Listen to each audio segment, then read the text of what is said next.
Parada ng mga makasalanan, inggit.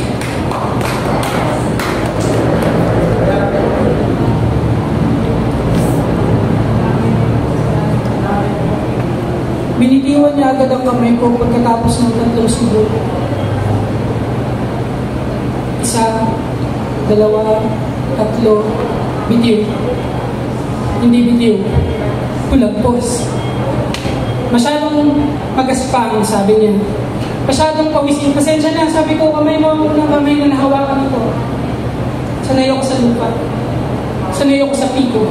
Sanay ako sa asarol, sa putik, sa gulok, sa tubo. Ang sabi ni nanay, umibig ka sa hindi ituturing ang iyong gaspang bilang piitan, bagkus ay lupa, tahanan ng buhay.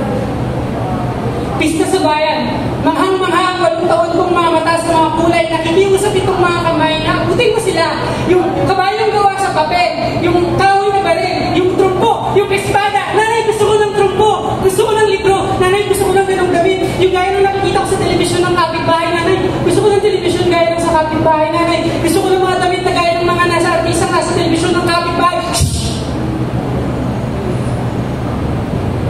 Sinama kita dahil sabi mo, hindi ko magtuturo, di ba? Umuwi kaming bitbit ang isang sako ng pataba ng lupa. Ang sabi ni nanay, umibig ka sa hindi ituturing ang iyong gaspang bilang piitan, bagkus ay lupa, tahanan ng buhay. Lupa, tahanan ng buhay. Lupa, tahanan ng buhay. Lupa, tahanan ng buhay. Nay, ang lupa ang piitang unti-unti sa akin pumapatay sandali, Nay. Gusto ko lang naman magkwento ng tungkol sa pag-ibig. Kailangan ko itong gawin kwento ng pag-ibig, pero hindi. Walang kilig sa ganitong klaseng pawis at pagkapo.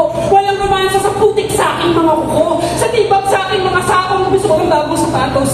Yung puti, yung kahit kailan na hindi na mapuputikan ng mga paa ko ay putik, Nay. Masyado lang kinaibigan ng aking mga paa. Ang lupa ng lupa ang aking mga paa. Hindi ko naman tukoy ang pagkakaiba. Hindi kita sinisisi.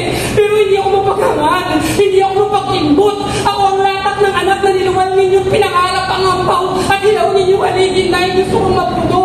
Ako ang inaatiw ng mga buslo. Ako ang huling mga butil ng bigas sa sisidlan. Ako ang mantsa ng dugo ni tatay sa pintuan, Nay. Gusto ko na rin ang bagong pintuan.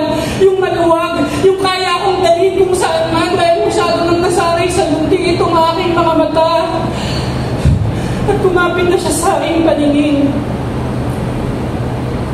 Walang tamis na iniwan sa akin ang mga tubo. Panay sa lubsob sa daliri. Sibat sa bibig. Gusto kong gawin itong kwento ng pag-ibig pero hindi ko maatim. Nalulutin ang sarili kong pangalan at tawagin itong pagmamahal. Dahil gusto ko na rin ang bagong pangalan. Yung hindi katulog ng pagod, ng gamit, ng lasbag, yung kagaya ng kanya, yung uri na natatawag sa entablado, yung uri na nililimbag sa papel, yung uri na iuukit sa medalya na yung narinig ko tinawag ng kapitbahay ang pangalan niya, Nay.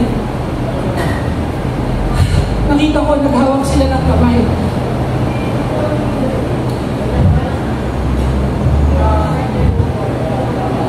Kailangan ko kong gawin kwento ng pag-ibig. Kailangan ko nang makikinig. Kailangan ko nang makikinig, Nay. Gusto ko na rin ng bagong pangalan, Nay.